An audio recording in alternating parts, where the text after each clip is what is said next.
la une de l'actualité présidentielle du 23 février dernier, le candidat malheureux Atikou Abubakar a déposé ce lundi une requête en justice pour contester les résultats.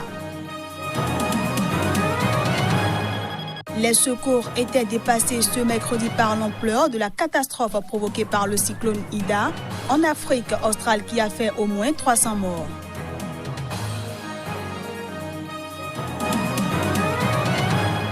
Et puis l'OMS vient de publier une feuille de route globale pour diminuer de moitié à l'horizon 2030 le nombre annuel de décès provoqués par les morsures de serpents.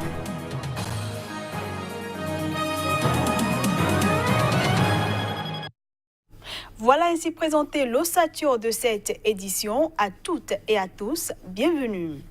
À l'occasion de la Journée internationale de la francophonie ce 20 mars, l'Observatoire de la langue française de l'OIF vient de publier son rapport quadriennal sur la langue française dans le monde. Les précisions. Basé sur des recherches approfondies et des enquêtes sur le terrain, ponctuées de cartes, statistiques et infographies, le rapport quadriennal sur la langue française dans le monde que vient de publier l'Observatoire de la langue française de l'OIF est un document très sérieux sur l'état de la langue française et ses évolutions récentes. Avec 300 millions de locuteurs, soit une progression de 10% depuis 2014, le français conforte sa place de 5e langue la plus parlée dans le monde, après le chinois, l'anglais, l'espagnol et l'arabe. Selon Alexandre Wolff, coordinateur du rapport et responsable de l'Observatoire de la langue française à l'OIF, basé à Paris, ce dynamisme va s'amplifier. D'ici à 50 ans, le français sera parlé par 477 à 747 millions de personnes dans le monde, le faisant peut-être passer devant l'espagnol grâce au dynamisme fulgurant de la francophonie en Afrique. L'Afrique était encore en 2015 le deuxième continent francophone derrière l'Europe, abritant un peu plus de 40% des locuteurs du français. En 2070, près de 80% des francophones vivront en Afrique. De même, il est peu probable que les langues nationales africaines se substituent au français. En français, s'il vous plaît, sera le slogan de la Journée internationale de la francophonie, visant à promouvoir la langue de Molière sur la scène internationale. Ce slogan véhicule l'image d'une langue moderne apte à nommer toutes les réalités du monde d'aujourd'hui, que ce soit dans les domaines du numérique, de l'économie, des sciences, des médias, selon la Rwandaise Louise Mushikiwabo, qui a pris les rênes en janvier de l'Organisation internationale de la francophonie. Au Nigeria, Atikou Abubakar, le candidat malheureux à la présidentielle du 23 février dernier, a déposé ce lundi une requête en justice pour contester formellement les résultats donnant le président sortant Muhammadu Buhari vainqueur. C'est ce qu'a annoncé son avocat à la presse. Alors qu'il disposait de 21 jours après l'annonce des résultats pour déposer une demande de contestation, Atikou Abubakar, le candidat malheureux à la présidentielle du 23 février dernier au Nigeria, a déposé ce lundi une requête en justice pour contester formellement les résultats donnant le président sortant Muhammadu Buhari vainqueur. Le tribunal doit se prononcer dans les 180 jours et si le jugement du tribunal fait l'objet d'un recours devant la Cour suprême, la décision finale interviendra dans les 90 jours. Le candidat du Parti démocratique populaire PDP était arrivé second derrière le chef de l'État, vainqueur avec une avance de près de 4 millions de voix, soit 56% des suffrages contre 41%. Atikou Abubakar avait aussitôt dénoncé une parodie d'élection et annoncé qu'il allait saisir la justice, dénonçant de nombreuses irrégularités et tricheries. Les observateurs locaux et ceux de l'Union européenne avaient souligné des problèmes graves dans l'organisation du vote, notamment le retard à l'ouverture des bureaux de vote, intimidation des électeurs, destruction de matériel électoral, alors que l'élection avait déjà été retardée d'une semaine. Par ailleurs, l'élément marquant de cette élection était le très faible taux de participation qui avoisinait les 35% des 72 millions d'électeurs enregistrés. Le corridor Douala-Bangui est bloqué depuis quelques jours. C'est la conséquence du mécontentement d'un groupe armé centrafricain suite à la nomination du nouveau gouvernement dans lequel il se dit lésé. Narcisse Oum, notre correspondant dans la sous-région, pour plus de précisions.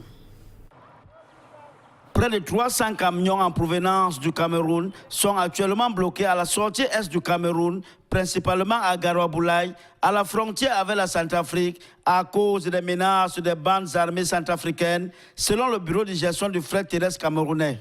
Nous avons, à l'heure où je vous parle, près de 70 à 80 camions qui sont presque pris en otage. Je le dis bien, je pèse bien mes mots, alors nous vous parlons.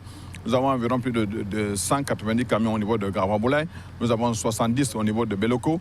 Donc, nous sommes là, comme ça, avec plus de 300 à 400 camions, à l'heure où je vous parle, qui sont là, en attente. D'ailleurs, à l'heure où je vous parle, certains rebelles dans une certaine contrée ont carrément bloqué la circulation et nos camions sont presque pris en otage dans ces différents pays, ce qui est inacceptable. Ce blocage remonte à 2 semaines suite à la formation d'un gouvernement exclusif en Centrafrique et immédiatement recusé par des bandes armées qui s'estiment avoir été lésées dans le partage du pouvoir. La fermeture de cette unique voie de ravitaillement de Bangui à marchandises et autres produits entraîne des pertes énormes, à en croire El Hadj Oumarou, coordonnateur du bureau de gestion du fret terrestre, qui était sur le terrain. Le manque à gagner, il est criard. Même sur le plan financier, figurez-vous qu'à l'heure actuelle où je vous parle, nous sommes obligés de servir du repas froid à ceux qui sont pris en otage, du repas froid, et ceux qui sont au niveau de Garoua-Boulaye, nous sommes obligés de leur préparer à manger tous les jours. Nous égorgeons des bœufs et nous offrons également du repas aux chauffeurs qui sont actuellement, où je vous parle, au niveau de Garoua-Boulaye. La descente du coordinateur du BGFT pour s'enquérir de la situation a également permis à la plateforme de résoudre quelques difficultés ponctuelles. Pour rappel, le corridor Douala-Bangui, long de 1500 km, aide de la Centrafrique à se ravitailler en marchandises, principalement à travers le port commercial de Douala. Je le disais en titre, le cyclone Ida qui a balayé la semaine dernière le Mozambique a fait au moins 300 morts. C'est ce qui ressort du nouveau bilan annoncé ce mardi par le président mozambicain Filipe Nyusi. Devant des milliers de fidèles réunis sur la place Saint-Pierre pour son audience générale du mercredi, le pape François a fait part de sa douleur et appelé à soutenir les victimes après le passage dévastateur du cyclone Ida. Selon un dernier bilan, au moins 300 personnes ont été tuées par le cyclone Ida qui a balayé la semaine dernière l'Afrique australe où les secouristes étaient engagés mardi dans une course contre la montre pour sauver des milliers de personnes toujours réfugiées sur des arbres et des toits. Au Mozambique, pays le plus frappé par les intempéries, on est déjà à plus de 200 morts, a annoncé ce mardi le président mozambicain Filipe Nyusi qui a décrété un deuil national de 3 jours.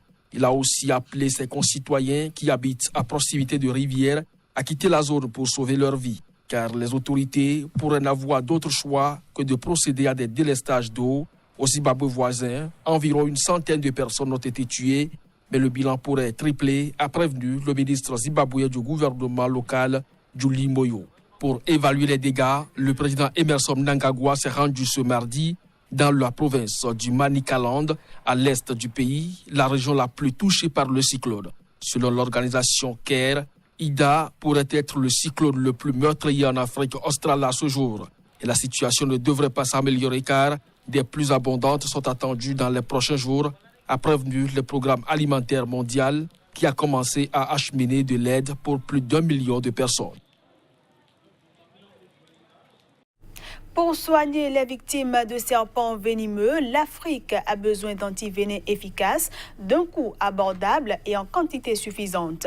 Ce n'est actuellement pas le cas aux grandes dames des spécialistes et organisations œuvrant en première ligne contre les effets ravageurs de ces morsures. L'OMS a décidé de prendre le problème à bras-le-corps et vient de publier une feuille de route globale pour diminuer de moitié à l'horizon 2030 le nombre annuel de décès et de personnes souffrant de séquelles permanentes provoquées par les morsures de serpents. Reportage. Aux côtés de la formation des personnels de santé et de la sensibilisation des populations à risque, l'OMS met un accent tout particulier sur les antivenins, pierre angulaire du traitement des victimes. Un antivenin qui manque cruellement aujourd'hui dans de nombreux pays comme ici, au Kenya. Il y a un besoin d'antivenin parce qu'actuellement, nous n'avons pas assez d'antivenin. Je peux vous dire qu'environ 1 millier de personnes meurent chaque année au Kenya à cause des morsures de serpents. Nous sommes l'un des rares pays d'Afrique où ce bilan est un peu moins d'1 millier par an Et c'est en grande partie grâce aux initiatives comme Snake Beat Kenya et le travail que nous menons à l'Antivenom Trust. Le secteur des antivenins pour l'Afrique a été complètement bousculé lorsque le laboratoire français Sanofi a arrêté la production en 2014 de son antivenin polyvalent FAV Afrique, essentiellement pour des raisons de rentabilité. Les dernières doses ont été utilisées en 2016. FAV Afrique a arrêté de produire de l'antivenin parce qu'il n'y a plus d'argent. Et le problème, c'est que comme personne ne se penche sur ce problème, c'est la personne pauvre qui ne peut pas payer, c'est cette personne qui se fait mordre. Mais malheureusement, ce ne sont pas eux qui sont les clients, ce sont les utilisateurs finaux. Et par conséquent, les gouvernements et la communauté internationale devraient vraiment s'en occuper parce que c'est ce qu'il faut faire. Différents acteurs africains ou indiens proposent aujourd'hui des antivenins à l'efficacité parfois douteuse. L'OMS a lancé une vaste étude des antivenins disponibles en Afrique pour déterminer notamment leur efficacité et leur innocuité. Des résultats qui sont attendus avec impatience. On passe cette fois-ci à la revue de presse Afrique.